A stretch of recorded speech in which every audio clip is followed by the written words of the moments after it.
Stage.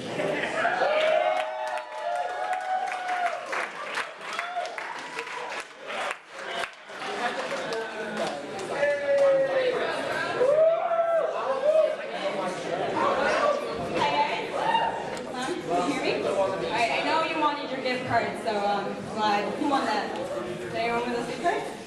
Nice. Appreciate your patience. This is the first time that I've done something like this, so just I want to put out a little warning. If your sides split from laughing too much during my bit, I am not responsible for any medical complications I may arise. You know, just a little warning. If you have any issues, do not hold me liable for that, okay? So, now that we've gotten that out of the way, hi guys, thanks for having me, good to be here. I'm glad I made it. You know, I actually thought I was going to be a little bit late because that tends to be one of my biggest problems in life is that I'm, she knows all about it, is that I'm literally late to everything, from class to social events, dates, birthdays, dinners, funerals, I mean, you name it, and I'm probably going to be late to it by like 5 to 10 minutes at the least, and yeah. I should probably stop being late to funerals though, right? That's kind of really bad, right? I mean, like, what are you gonna do? You don't like traffic? I don't know, so. But I'm that one friend that everyone wakes up on because I'm always late. And it gets kind of embarrassing sometimes, to be honest, you know? And I know you guys have that one friend that you need to tell to be somewhere a half hour early just so that they get there on time. I know you guys have that friend. I can see you looking at each other like, yeah, dude, that's totally you, yeah. Well, that's totally me. And it gets a little bit embarrassing, you know, especially when I do try to be on time. You know, I like set my alarm early, I ignore the double button, also known as the snooze button, and I really try to put in effort to be on time only to arrive 10 minutes late. And, you know, sorry, I'm really out of breath. Sometimes I feel like it's not really my fault. It's not my fault. I feel like it's just a part of who I am as a person, like deep down, you know? And it's either that or the devil button has decided to possess all the clocks in my apartment and they just torture me in their demon clock ways. You know, I'd like look up at the clock like, hey clock, how much time do I have left? Oh girl, you got 20 minutes. Oh, okay, great. Just kidding, you have 5. 5? I have 5 minutes left, get ready? Yeah, okay, great. Now I'm gonna be late. Thanks a lot, demon clock. Yes, I talk to inanimate objects in my apartment. It's one of the side effects of always being late or crazy. It's one of the two, I'm still figuring it out, but you know what, the real reason I think I'm always late to everything, you guys, is because I don't run at normal people time, no, I run on what I like to call Jewish time. Yeah, that's the thing, and little side note, are there any Augie students here tonight that are Jewish? No. No? Yeah. No. Honestly, for real. Seriously? Yeah? Alright. I had no idea you existed, to be honest. I feel like I'm the only Jew in this campus. Sometimes I feel like I'm the Jewish time is a thing though. We'll come back to that. But Jewish time is a real thing, and I think maybe hey! Talking here. I think that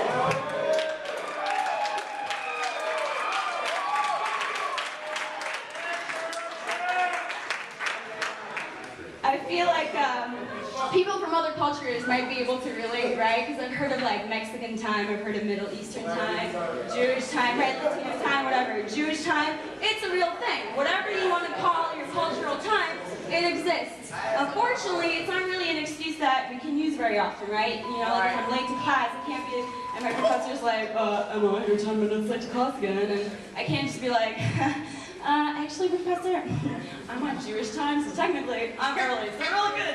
This is good here. We're fine. Yeah, it doesn't really work out that way.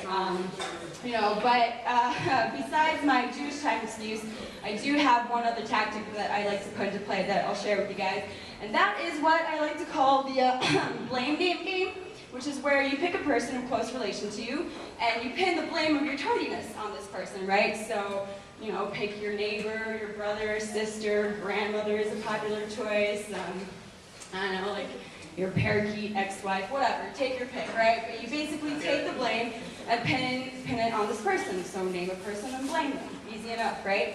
The thing is, though, you got to make sure it's a legitimate excuse, you know? You can't be like, hey, sorry I'm late, I was just doing it with my boyfriend in the library bathroom, and we just totally lost track of time, finals, school, I'm just so stressed out, and just lost track of time, Don't do that. It does not work.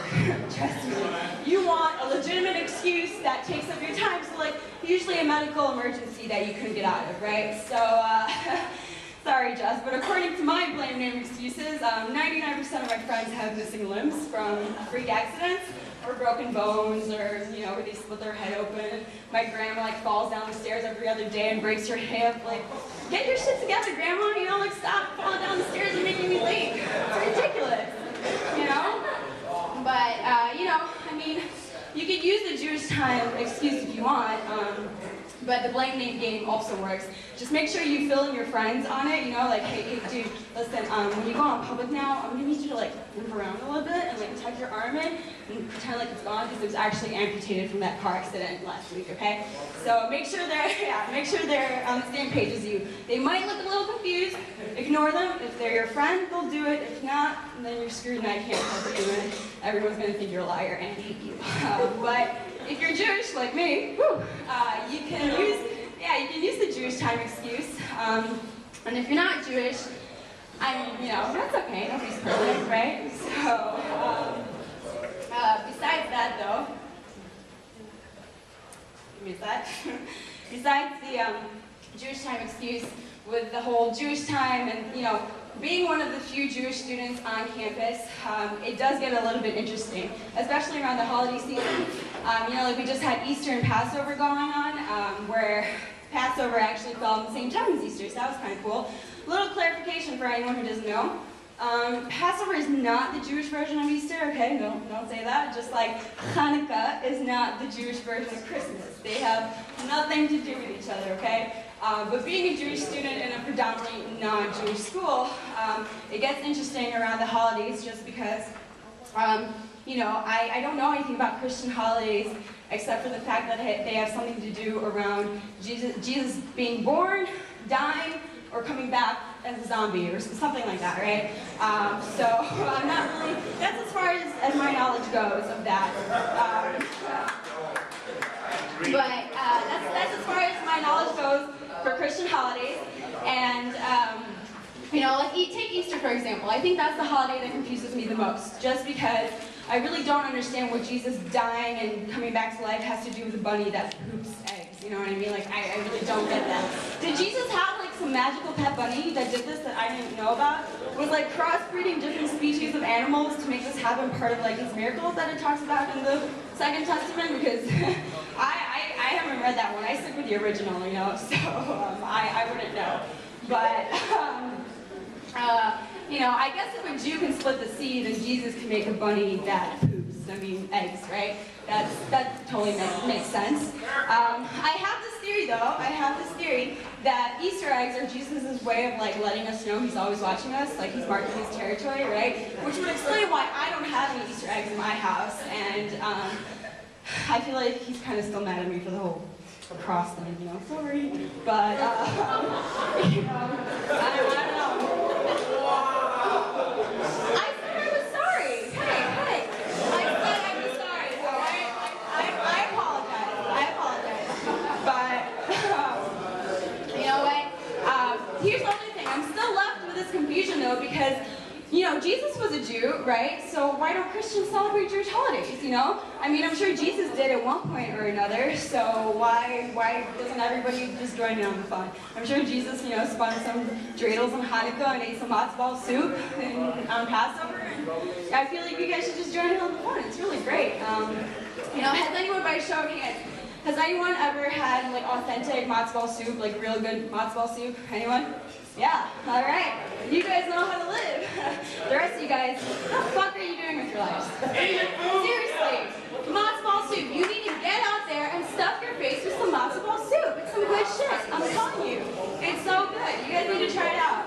Just stuff your face with it, okay? Just because I'm such a good Jew, I'll invite all you guys over for Passover next year if you want to come, because I just want you to fulfill your religious obligation to stuff yourself with some matzo ball soup. It's good stuff. Speaking of stuffing your face, or lack thereof said stuffing, I'm trying this whole new thing where I'm being healthy, right? And I've been doing pretty well. trying to be healthy and refrain from spoon-feeding myself Nutella like I usually do. And it's been going pretty well so far, except the other day I had this really intense craving for French fries. I don't know what it was, why it was there, but all I wanted were some fucking French fries, right? So I didn't give in, but instead of giving in to my cravings, I went to work out, grabbed my phone, got on the treadmill, started listening to some music. My Pandora comes up, and do you guys remember the R. Kelly song, Bump and Grind? Yeah! Do you guys remember the lyrics? There ain't nothing wrong with a little bump and grind. Right.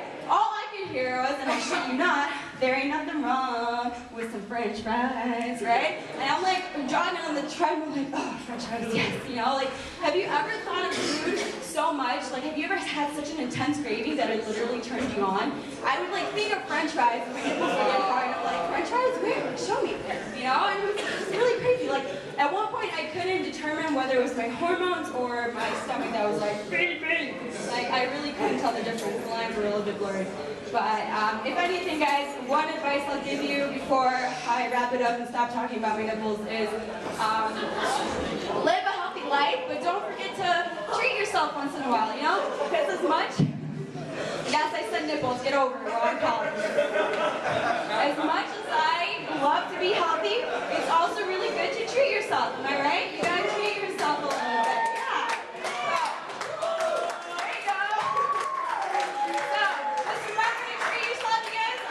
Your weekend is as nice as my butt.